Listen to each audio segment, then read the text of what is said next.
I'm coming around to Trump's view on the tariffs. I don't know that I was ever really opposed because when it was discovered that all of our friends are charging us duties, huge import fees on our dairy and our soy and all the food that comes out of the United States is getting taxed to the wazoo when it goes into our friendly countries. I was already understanding where Trump was coming from because you can't charge us 30% and then expect access to our market for nothing. But now, as he has threatened the tariffs and the whirlwind that has ensued, we've learned some stuff that we didn't know before. Some things are coming to light that are kind of alarming. So I am coming around to Trump's point of view. Maybe. Depends on the moment. He seems to be a bit of a wandering azimuth. Um, Personally, I'm not a U.S. made guy only. As you can see on the screen, and you're going to hear as I explain the different props that I have on the screen there. But I do believe that our friends, particularly the ones that have followed us into battle for all of these decades, we need to have free, reciprocal, wide open trade with Canada, UK, EU, Aussie, anybody that's been following us into battle.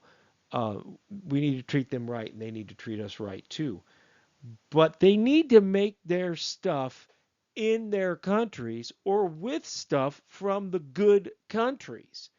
This is what I'm getting at because a lot of our stuff is being assembled in foreign countries and then presented to us as if it is from that foreign country. That's what this threat of the tariffs put the focus on.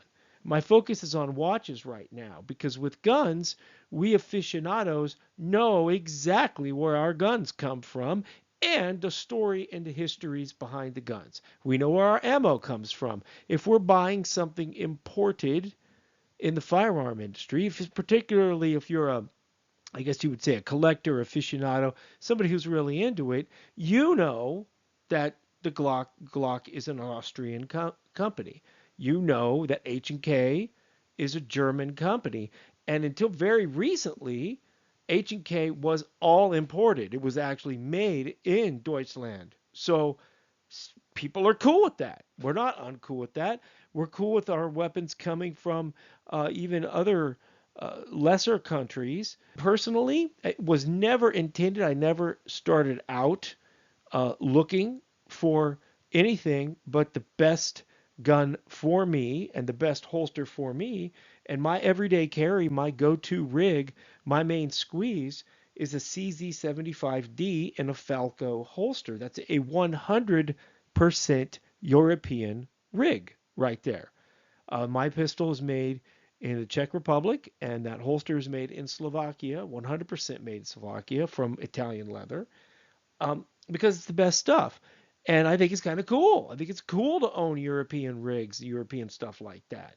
So those of us in the uh, firearm industry who are cool with having weapons from overseas, we're cool with it. They're all stamped it. Everybody knows where they're from. And the people who aren't cool with it have more options they could possibly ever count. They're more the firearm industry totally undoes this trade war stuff because we all have US made weapons that cost exactly the same as the imported weapons, unless you get down to Canic and stuff like that.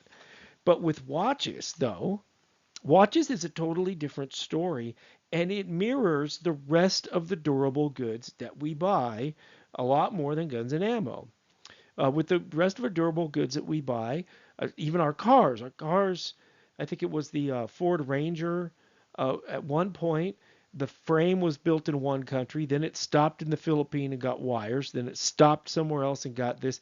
Along the world, it's being built and assembled in a bunch of different countries. This doesn't make any sense. It doesn't make any sense. It should never even be possible to ship these cars and components and assemblies being shipped all over the world. But that's how it is. All of our stuff is a bunch of mutts. And I got floored when with the tariffs, so it's a pretty recent purchase. I've always wanted to have a Swiss watch.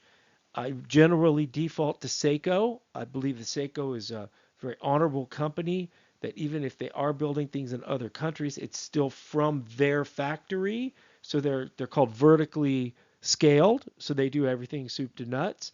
And but you catch your eye on the Swiss, and all the guys, all the watch reviewer guys and gals, are swooning over this Tissot gentleman with the Powermatic 80 Silicium.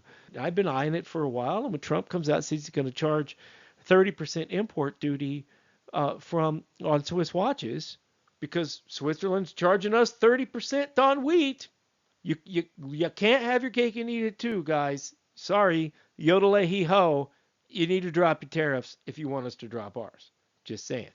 So I buy this Tissot gentleman, and it is a great timepiece. It's absolutely attractive. I bought it on the bracelet, all solid steel. I'm going to review it here in a couple of weeks because it's not all perfect, like everybody on the internet says. It's not nearly as perfect as they says, but it's really good. And so I didn't like the bracelet. That's one of the downfalls of it. And so because I didn't like the bracelet, I get out, I go find the Tissot strap, and I buy the Tissot leather strap. Which, because I want 100% Swiss watch, I want 100% Tissot watch. That's what I'm after, right? I'm not after some mutt. I'm not after something. I'm shelling out money, good money here. We're talking with the cost of the watch and the strap list price. You're looking at $1,000, maybe $950. Your list price. Don't pay list price for these things, by the way. And so but it's potentially $1,000 purchase, which is a big deal. I don't care who you are, right? So the strap comes, and if you squint on this, you can see that that watch strap is made in China. Do not buy OEM watch straps because they're having their stuff made in China, rebranding it, and selling you something that you think is made in Switzerland. The watch strap itself is not branded with a country of origin. It just has Tissot on it. So if you buy the Tissot gentleman with the leather strap, you think you have a 100% Swiss watch. That's bullcrap. They're being sneaky. They're lying. You can buy the same watch strap from a that's imported from China straight to the United States for 20 or 30 bucks. So that means Tissot's marking this stuff up 100-fold and doing it just because they can. That's really messed up. So what happens here is you find out that Tissot is part of the Swatch groups. I got into this deep dive on what Swiss made means. It only means your stuff has to be 60% made in Switzerland. It has to be finished in Switzerland. So much like Richard Lewis in The Princess Bride, it's only mostly Swiss. He's not really Swiss. He's not really dead. He's only mostly dead. So the Swiss watch has a Swiss movement in it. Lord knows where those components come from. Probably has a Chinese case and a Chinese bracelet. And this is where it ties into U.S. makers of watches, boutique makers. And uh, I, I now have an Islander watch from Mark from Long Island Watches because he and many other people have figured out what the Swiss are doing. They said, wait a minute. If they can source all these components from China and then mark it the hell up, I could do the same thing and have the thing assembled in the United States from components all over the place and sell it for a whole lot cheaper for an equivalent product. So I now have, well, not now, but I have a Mitchell Day-T, an Islander watch with a Seiko movement in it that was probably assembled in the United States. Only thing is I switched it out for a US made strap because you can find them. You can. There's a company called North Street Watch company that makes their NSW collection is 100% US made leather watch straps. And so my Mitchell, my Day-T, whatever the hell name of this watch is sporting that now. Because when we can buy US made, we need to do so. How did that happen though? Because I started getting on the internet looking for a real leather strap, not necessarily from the United States, but at least from the free world. And it's almost impossible. One maker I recently messaged in Britain said UK made a leather watch strap. I'm like, okay, I'll go for that. They got what I wanted. I email the guy. He emails back, well, it is made here, but we use Chinese components. So do you folks realize that Trump is 100% right? That if the Chinese are making the components and we're assembling it, then that means they could cut us off at any given point. Doesn't really matter with watches. Those are luxury goods. Matters a lot with the rest of the stuff that we get from overseas. And the point I'm getting at is we don't really know where our stuff is made. Nearly every durable good purchased today is rewarding our enemy, the country that is trying to build a navy to rival ours so that they could take over Asia and ultimately diminish us. The tariffs on the imported European goods had to take into account the Chinese markups. That's shocking information. We're funding the Chi-Com regime while thinking that we're funding our friends in Europe. We should really care about this. In the 1980s, it would have been completely unthinkable to have open trade like this to prop up the USSR. We would never have done such a thing. In fact, it would even be called treasonous. Very few even care. Which brings me to the Holosun. Holosun, well, which you kind of can't see because I've got too much stuff going on the slide here, is a rifle sight company that's made in China. And I got my sister brought me her SIG M400 that had this on it to sight it in. I'm completely floored. I see these Holosun sights on pistols and rifles all over the internet. What the heck, guys? Are we a patriotic American lot or not? What are you doing strapping Chinese made stuff to your guns? Go find an American brand. My rifles wear Crimson Trace. Okay? You could do it. You could do it for the same or less money. You can get the same exact thing done. Now, this is the point where I really want to hammer this home because if the patriotic Americans, if the Second Amendment, you ain't going to take it from my cold dead hands crowd is selling out to the freaking Chi-Coms, then who isn't selling out to the Chi-Coms? You don't even need a sight on your pistol. For the love of God, the front sight is just fine. Get some tritium if you need to see a dot. But you don't need to be funding the Chi-Coms with your Second Amendment hobby.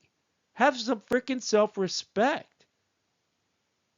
So this brings me to Mike from This Watch, That Watch, which is another cool dude. I also watch these watch videos because the guys who put them up seem to be really righteous dudes.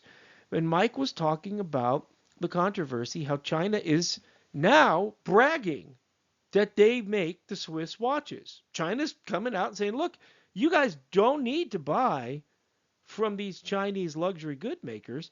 You could just buy the stuff right from us for a couple $100 instead of $9,000. So Mike was going through and explaining that Chinese watches aren't that bad, but it's going to take them time to catch up to the Swiss. Mike seems to like Swiss watches a lot. But at the end of the video, the brother says, as long as the watch is good, he doesn't care where it's made. And that is why he got the nickname Maurice Antoinette. Because that's crap. It matters, Mike. It matters because you're spending expendable money. You're spending money, disposable money. That's the word. You're spending money you don't need to spend to the tune of $20,000 or $30,000 on a wristwatch that you don't need, and you're okay with that being made by children slave labor in China who have no rights. That is contrary to the last 100 years of Western culture. For 100 years, we have been on a road to treat labor properly, with respect, with safety, pay the right wages, and our businesses have completely subverted that by outsourcing everything to communist countries. The alternate country to China is Vietnam. Lord knows when are we ever going to get around to Latin America. But Vietnam is another country that we lost the war to that turned communist. And Mike says, let them eat cake. Mike, buddy, I've been there. I am there. I'm white collar. I do all right. And I get to sit in high back leather chairs in conference rooms, sipping San Pellegrino and eating almonds, all on somebody else's dime in an air conditioned, climate controlled facility. It's really jacked up to do that, knowing that your wristwatch is made by slaves who will never experience an easy day in their life, who have no safety no safety at all, no safety gloves, no goggles, no nothing. They're in there making that 316 steel with a big old shovel and maybe an apron with bare feet. Is that where you want to be, Mike? Is that where any of us want to be? Henry Ford developed the assembly line because he realized that his employees would never be able to buy the cars. So he wanted to be able to make the cars that the people who built them could afford to have. That is noble. That's the Western value right there. That's why we supported the labor unions. In the 90s, we hit the peak where even in the United States today, if you get hired as labor somewhere without a labor union, you're still going to have a decent quality of life. Hopefully the same thing holds true in Europe. And definitely I know it is in Canada. In the good countries, people have good quality of life. So what do the businessmen do? They do what Tissot does. They try to fool you into thinking that their products are made by Swiss or by French or by UK when they're really made by slaves in China. That's just messed up. As we sit our soft, supple asses in pretty little rooms with pretty little chairs, looking at our pretty little unnecessary jewelry that was made on the backs of slaves while funding our enemies. It's no good. The bottom line is we're going to have to be forced to do the right thing. Trump is right because of guys like Mike. I have a friend who builds race cars, and we stopped into the store to buy some components, some fittings and stuff, and he says they're all made in China. He's like, I can't get them anywhere else. And then he goes, well, you know what? It's the same steel, it's the same aluminum, the same CNC machine. What do I care? Well, guys, we need to care because we've crossed a mental Rubicon to where we are psychologically okay funding oppression. And that should not be the way. We're buying expensive stuff that has plenty of margin to be made properly, as evidenced by the gun industry and as also evidenced by my own purchase of a 100% US made watch strap for $110 when the Tissot Chicom watch strap was $90.